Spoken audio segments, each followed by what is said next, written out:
Azulão com a muda encroada. Esse azulão tem 2 anos que tá com a muda encroada.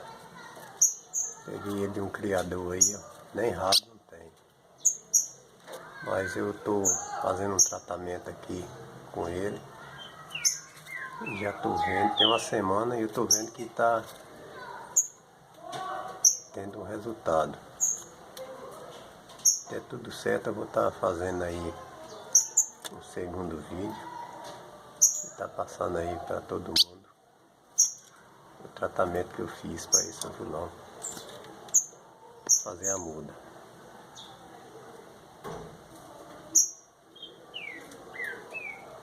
Já tá aí cheio de cartucho. Tem uma semana que eu tô fazendo o tratamento com ele. E acho que vou ter um bom resultado. Se tudo sair bem, eu vou estar fazendo aí o segundo vídeo. E tá passando para vocês aí o medicamento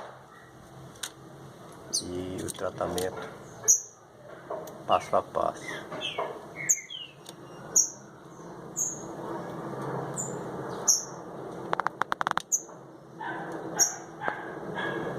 Tá aí tomando um banho de sol.